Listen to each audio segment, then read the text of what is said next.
Capital Queers, Alex Reynolds Mystery. Book 3. Author, Fred Hunter. Publisher, St. Martin's Press, New York, 1999. Narrator, Eric Aust. Chapter 11. We had the cab drop us off at Clark Street and Webster because I thought I remembered the temple as being somewhere on Webster. In case I was wrong, we didn't want to have the cab driver roam the streets looking for the temple when we could just as easily cover the ground on foot. Fortunately, my memory hadn't failed me, and we found the place just 2 blocks west of Clark. The temple was in the center of the block. It was a tiny building done in pseudo-oriental style, although it was only the location that made it seem unreal. Given its purpose, I suppose the architecture was authentic. It was set in the middle of a garden of stunted plants and trees that I figured must be awfully hard to maintain in the Chicago weather. But patience is a Buddhist thing, at least I think it is. The grounds were surrounded by a wide-set iron fence about 5 feet tall, with a small plaque on the gate that said, Lhasa Buddhist Temple. The building itself was a mixture of red and black and gold. We went through the gate and up the front walk, then up the wooden stairs to the front door. Peter gave me a sidelong glance that seemed to say he couldn't believe we were doing this, which was all the encouragement I needed to push open the door with added purpose and walk in. Inside, there was a lobby, or whatever they call it, barely 3 yards wide, and beyond that, a vast room. I have no idea what they call that either, the focal point of which was an elaborate gold altar with a statue of Buddha that, even sitting down, was taller than me. There was nothing in its navel, which either meant that these were the type of Buddhists I've always read about who eschew worldly possessions, or it was open season on 40-carat navel lint.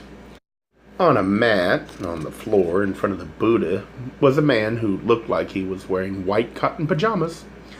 He was sitting in the lotus position with his hands folded in his lap so that his fingers and thumbs formed an O.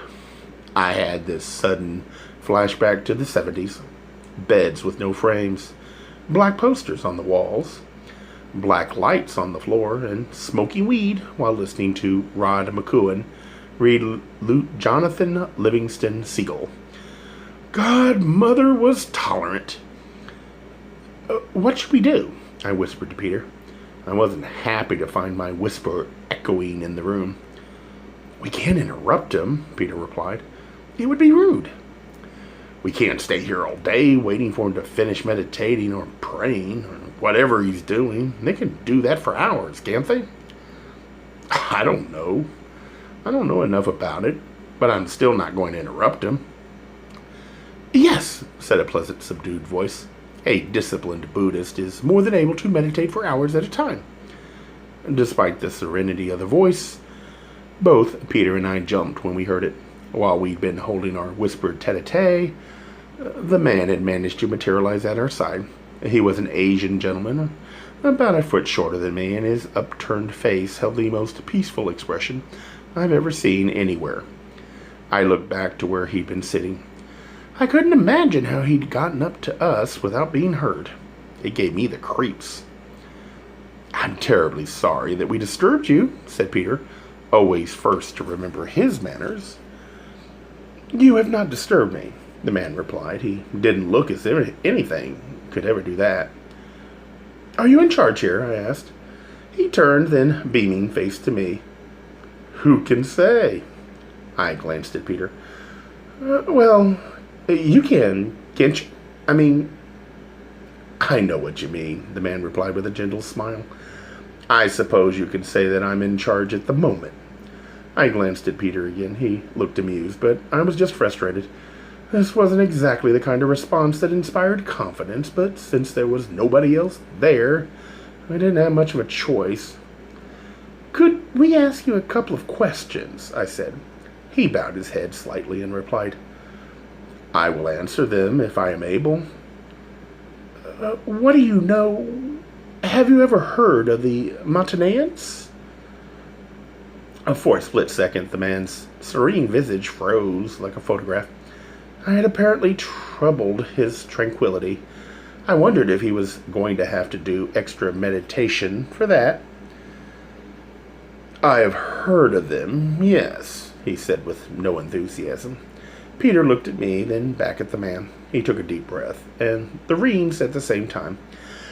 "We thought maybe, since you're a Buddhist, that you might be able to tell us something about them." "What do you wish to know?" "Well, for one thing, where we can find them," I said. "Why would you wish to do that?"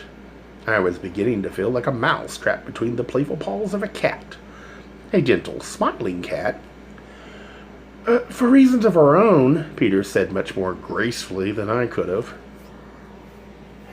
"Well," said the man, flashing a knowing grin at Peter, "I'm afraid that you wouldn't find any here in Chicago. The only Montanean group that I know of in the United States is in the District of Columbia." "So, if there were some Montaneans here at the moment, they would be from Washington?" I asked. The man turned his curious eyes toward me.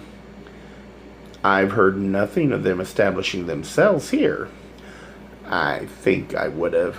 So you are very correct. I would think they would be visiting from somewhere else." He tilted his head slightly. "I wonder what they would be here for." "They've come here looking for something that belongs to them," said Peter. "Really?" said the man, turning to him. "What would that be?" I couldn't swear to it, but in the brief interval before he averted his face from me, I could have sworn there'd been some sort of recognition there, as if he already knew the answer to his own question. It made me wonder if perhaps the head of the temple had been told to keep his eyes open for the icon. Peter, who could easily see me over the man's head, I shook my head at him. "We don't really know," he said to the man, "but they seem to think we have it." The man shook his head and clucked his tongue sadly. "This is very bad. The Montaneans, unlike Buddhists, are not known to be patient. It is unwise, if one desires to stay alive on this earthly plane, to run afoul of them." "I don't understand," I said. "If these people are an offshoot of Buddhism, how can they be violent?" "There are those everywhere," he said benignly, "who believe that peace, whether it is peace of the heart or peace of the mind, or peace in the world, can be achieved by violence. They are blinded to the folly of such beliefs because the reality is that violence only begets violence. I think it very unwise of you to try to find them." "But we have to," I said. "There is nothing that really has to be done other than meditation," he said with a shrug. If he was trying to warn us off, he had certainly chosen a peculiar way to do it. "If we want to stay alive, we have to," Peter said. The man turned to Peter and said, "Why?" It was such a direct question that it almost startled me. "Because we have to explain to them that we don't have what they're looking for. And they've somehow gotten the idea that we do." "They must have some reason for believing it," the man said after a slight pause. There followed a silence that was curiously tense for someone who was supposed to be serene. This guy seemed to be challenging us. I got the feeling that, like everybody else, he thought we had the damn thing. It reinforced the idea that he already knew about the whole mess and was told to be on the lookout. "But we don't have it," I said firmly. The man sighed with disappointment and said, "If that is true, then I pity you and envy you." "Why?" I asked. "Because the Montaneans, whatever other beliefs they may hold, are trained in meditation. They have a definite advantage over most Americans." "What's that?" He smiled broadly. "Focus. Like most who meditate regularly, they are capable of remaining focused in a way that most Americans would find impossible to achieve. They are too busy running helter-skelter among the cares and worries of the world. And the focus is on us, said Peter. So you say, the man replied with another bow of his head. And ordinarily, they would not focus on anything without reason. He looked up at me and blinked. Those peaceful eyes seemed to be piercing into my head. We really don't have the thing, I exclaimed, shaking my head to loosen his gaze from it. That is a pity, he said. Then I am afraid there is nothing I can do to help you. Both Peter and I were quick to catch the implication of this, but Peter was the one who spoke. You mean that if we had the thing, you could help us? I mean, if you had it, you could help yourselves. Without it, I do not know what you can do. The Montaneans are sure to remain intent on their object until they are sure that the object may not be obtained through you. Peter looked at me and cocked his head toward the door. I looked down at the man and realized after a few seconds that my mouth was hanging open. If what he was telling us was true, we were in a big sheep dip. We started to walk away from him, but I stopped suddenly and turned back. What was the other thing? I beg your pardon, he replied. You said that you pitied us and envied us. You told us why you pitied us, but why the hell would you envy us? His smile was once again very broad, but his eyes were not happy. Because you will surely achieve nirvana before I do. But I don't want to achieve nirvana, I whined as we hurried back to Clark Street to find a cab. Especially not the way he thinks we're going to do it, Peter said pointedly. He made it sound like a threat. Buddhists aren't supposed to do that, are they? I don't know. You've seen Richard Gere movies. He always looks like a loose cannon. As usual, there was a steady stream of cabs on Clark Street, and we flagged the first one that was empty and sped back to our humble townhouse on Fullerton. Neither of us had much to say on the way there, mainly due to the fact that we were at a loss for what to do next. I don't know what was going on in Peter's head, but my own mind was a jumble of diamonds and sinister-looking people popping up behind our garage and flashlights in the dark, and assorted things that had already happened. But none of it gelled into a plan for the future. The worst part about it was that with these people popping up everywhere, including inside our house, I was beginning to feel like we weren't safe anywhere, and if the Buddhist priest or monk or whatever he was had been telling the truth, and I thought they had to be truthful, then I was right. When we got back to the house, it was a minute or two before I remembered to be surprised that the dog hadn't run up to greet me with that helicopter blade-like tail of his, mainly because I kept forgetting that we had him. I plopped down on the couch, and Peter said he was going to get a Coke from the refrigerator and asked me if I wanted one. I said yes, and he headed for the kitchen. It was then that I heard a muffled whimper from beneath the couch. I slid to my knees and looked under it, and there was those two bulgy eyes looking back at me, and the perpetually perky ears standing up at attention. His tail wasn't wagging. "What are you doing under there?" I asked, as if he could answer me. "Come on out." He crawled out under the low board that crossed the length of the couch, then stood up, looking at me pleadingly. "What the hell is wrong with you?" I said lightly. "Why were you hiding under the couch, and why are you looking like that?" His attention was suddenly caught by something behind me, and I turned to see what it was just as an arm caught me around the throat. Before I knew what was happening, I was spun around and slammed against the wall, my neck in the clutch of a tight grip. Instinctively, my hands flew up to my neck to try to wrench the hand away, but I was stopped almost immediately. There were two of them, and it didn't take much imagination to figure out that they must be the Montaneans we'd been hearing so much about. But it wasn't the sight of them that had stopped me from struggling. It was the sight of the knife. The first man was holding my throat with his left hand, and in his right he held a large, curved, ceremonial knife that came to a very nasty-looking point. That point was not necessarily needed, however, because the actual blade of the knife looked like it could split each individual hair on my head. Not to mention my head. The biggest surprise was the way they looked. I suppose I expected them to look like the leering Oriental bad guys of movies of the 30s and 40s. Instead, they were dressed as respectively as Linda had described them. Both were in expensive-looking gray suits, white shirts, and dark ties. They looked like businessmen with an attitude. I frantically tried to choke out some words. Where's Peter? Where is he? Where is the stone? Said the one holding my neck. The stone?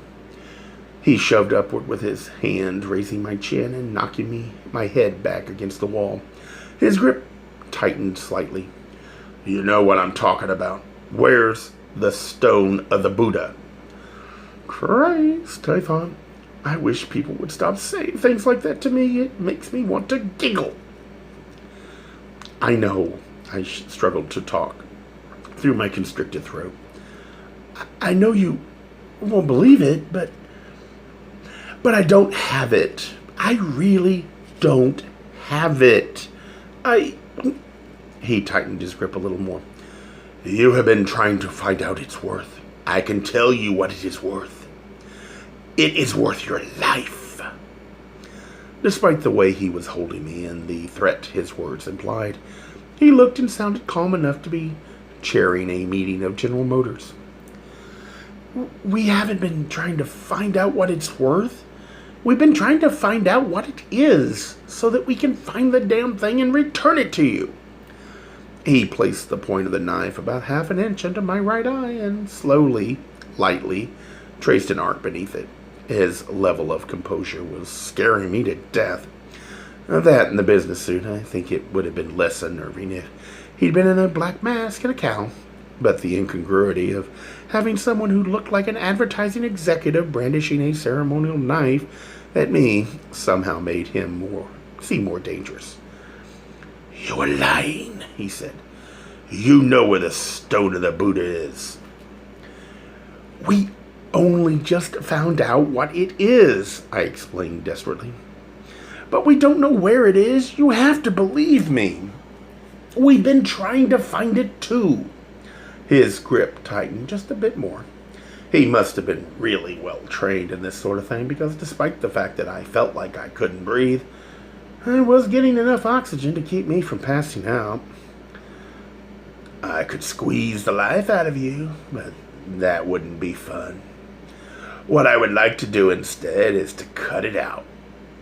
For the first time, I felt the strength of my hatred for these two guys surging up in me, and I managed to say, like you did to my friends. Exactly, he said. His smile was so unaffected that I could feel my blood turning cold. I almost shivered. Without warning, he pulled me forward with the hand holding my neck and tossed me in the direction of his friend, who grabbed my arms and twisted them behind my back. He caught both of my wrists together in a vice-like grip with one hand and wrapped his other arm around my neck. The man with the knife advanced and gently tugged at the top button of my shirt. I wonder, he said, slicing the button off with one smooth move. As he continued to speak, he cut off each of the remaining buttons for punctuation. I wonder if you will make the same noises as your friends did when I gutted them. Will you try to cry out? But nobody will heal you, will they? My partner will see to that. But they didn't know anything, I said, trying to yell it at them, but unable to because of the arm across my throat. They didn't know anything. You killed them for nothing, and it'll be the same thing if you kill me. I don't know where the diamond is. He had cut off all the buttons and slowly pulled my shirt open. Then he placed the flat of the blade on my stomach, slowly running its edge upward as he continued.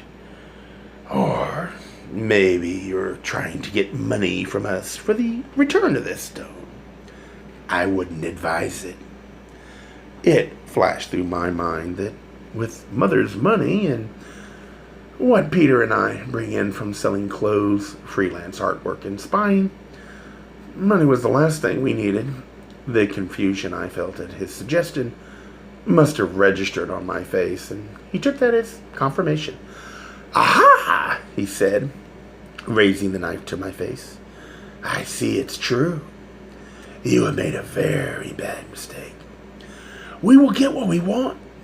I will peel your little family apart, one by one, until you tell me what I want to know. And I promise you, you will tell me." For the second time that day, I had a flashback. It was to when I told Mother that I was gay. I don't know what kind of response I expected, but after blinking at me once, she said, "Well, if you're going to be gay, then I'm going to have to teach you about men. There are 2 things you have to remember. Never sleep with one on the first date, and a well-placed knee can solve many a sticky situation." He was just drawing the knife away from my face to do what I don't even want to know, when I surged forward and brought my knee into contact with his groin as solidly as I knew how. And there was a startled look on his face for one split second before he doubled over in pain. With a high-pitched yowl, my lunge had thrown the guy holding me off balance, enough that his hold on my arms loosened. I wrenched my right arm free and brought my elbow back into his ribs. He wasn't quite so easy to shake, though. Even though he bent slightly with the blow, he still managed to keep hold of my left arm. He tried to twist me around to face him, but was in enough pain that he didn't seem to be able to manage a maneuver that I was trying to make as complicated as possible. I was struggling as hard as I could to twist myself out of his grasp. Fortunately, in doing this, I managed to get him to step backward, and he tripped very unexpectedly over his fallen friend.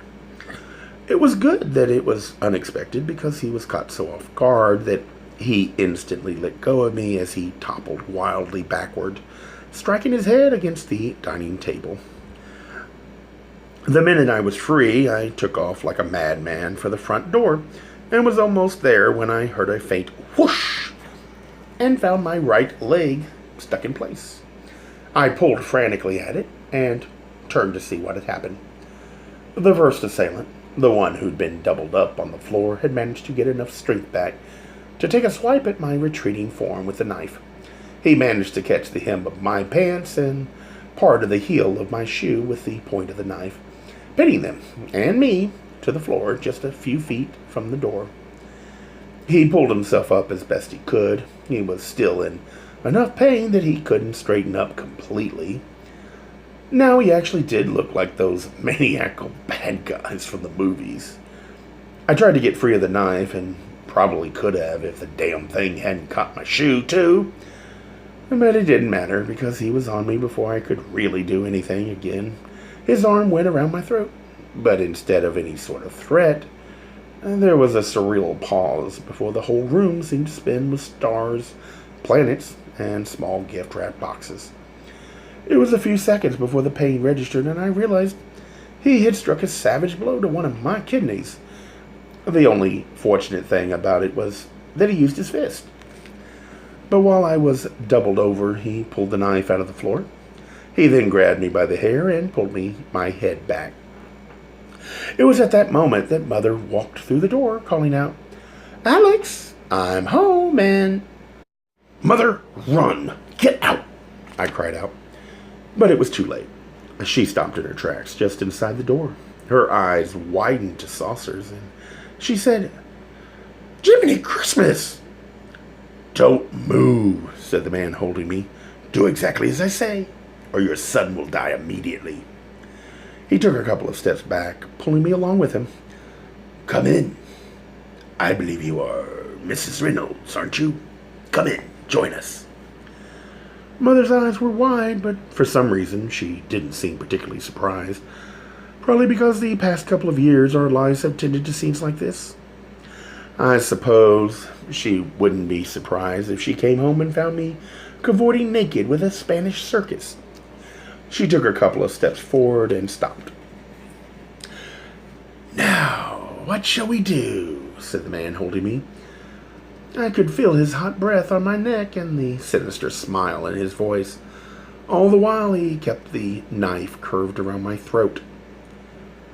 "Drop it!"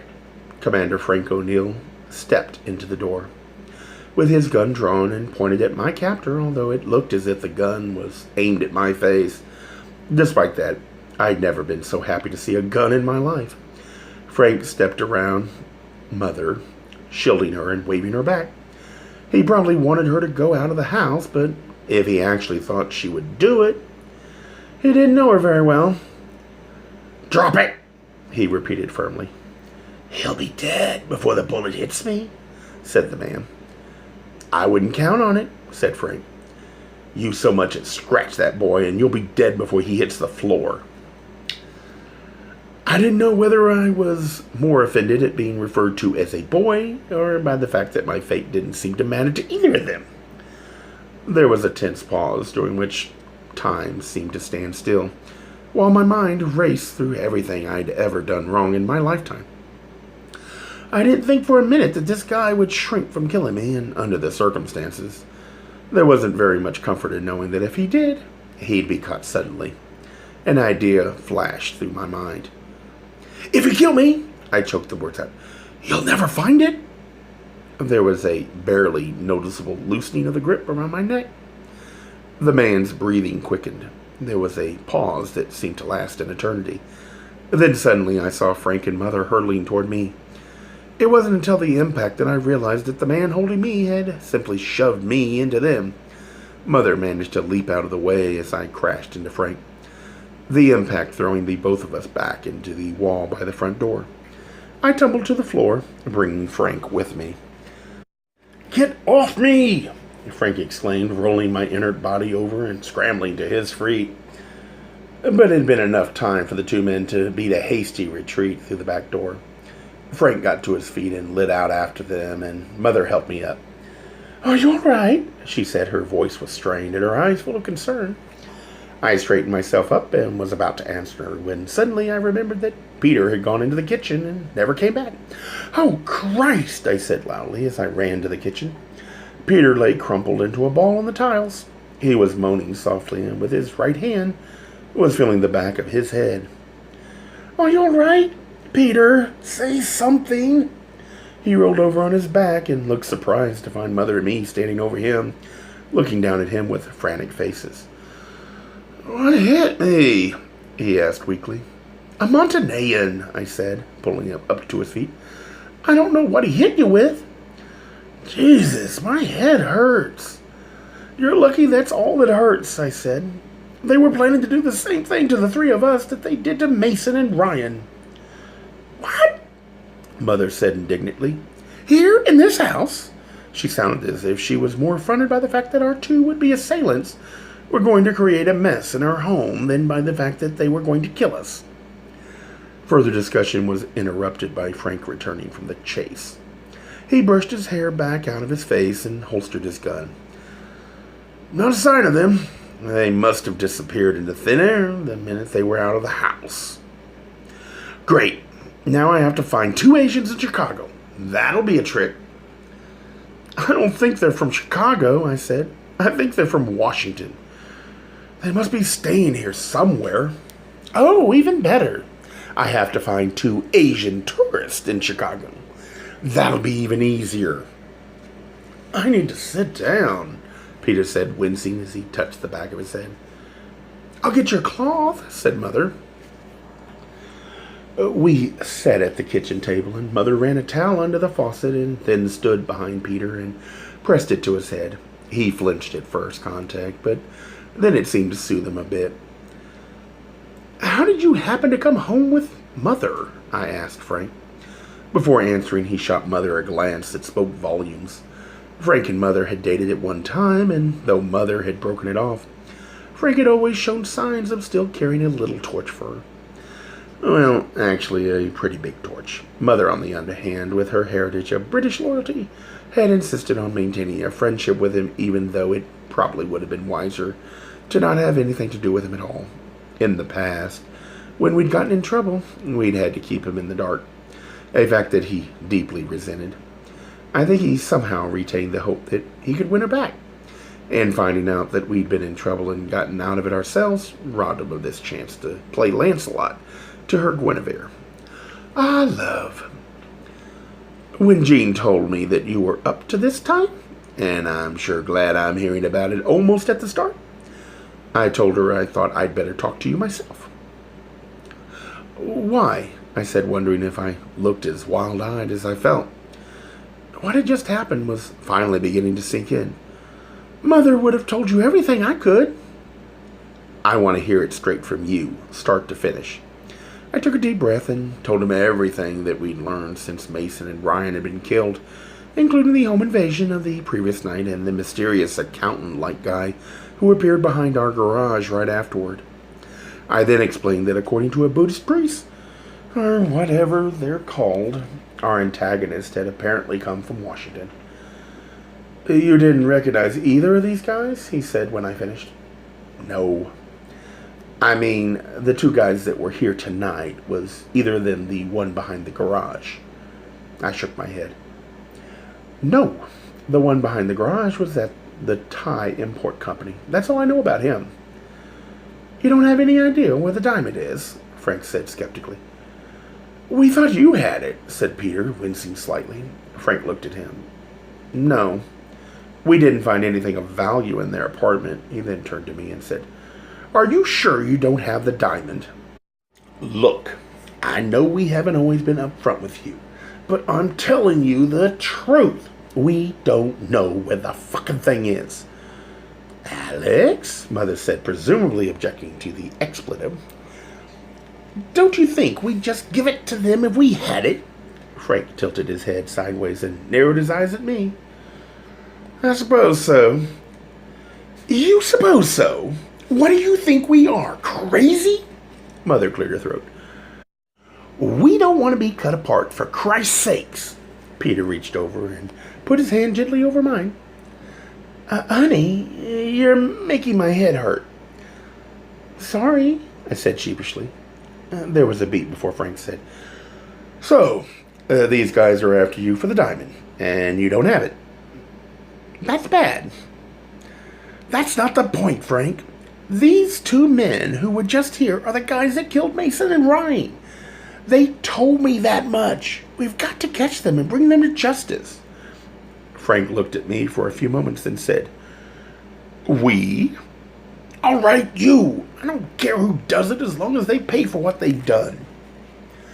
Frank leaned back in his chair and sighed. Okay, first, we're going to have to put your house under surveillance. If what you tell me is true, and they're not going to stop until they get the diamond back, then you're in danger, and we're going to have to protect you. Surprisingly enough, neither Peter nor Mother objected. I half expected Peter to object, because he had in the past, but that was when we were dealing with spies who somehow seemed rational in comparison with what we were dealing with now. Yes, now we're in even more danger than we were before, said Mother, eyeing me significantly. How could we possibly be? I asked. Because you just told them we have the diamond. You said if they kill you, they'd never get it back. My jaw dropped. But I just said that to keep him from killing me. I understand that, but now they're convinced that we have it. I blinked at her, then said, Oh, dear God. I lowered my head to the table with a thud and put my hands on top of my head. Exactly, darling, said Mother. And we'd better hope, dear God, is looking out for us because we're surely in the soup now. After a few moments of silence during which I wondered who would handle the funerals if all three of us were killed at the same time, I raised my head, looked at Frank, and said, You're not going to have to watch the house. What? Frank said in disbelief. Because we're not going to be here. Where are we going? Said Mother. It's way too dangerous for us to stay here. We've got to get out of town. Mother looked at me with raised eyebrows. Apparently, she was surprised that I would think of running. From the look on Peter's face, he had just experienced another stab of pain so it was impossible to tell what he was thinking. Frank stared at me for a moment, then looked at Mother. He looked as if he were disappointed that once again he would be robbed of the opportunity to save her from the bad guys.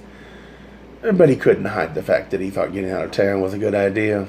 He pushed back his chair and got up as he said to me, "That's probably the best thing to do. When will you leave?" "In the morning," I said, "as early as possible." He looked down at me. "Not as early as possible. First, you're going to have to go with me to that Thai import company and identify the guy that was behind the garage." "Why?" "He wasn't one of the attackers. If anything, he was trying to help us. Or at least warn us.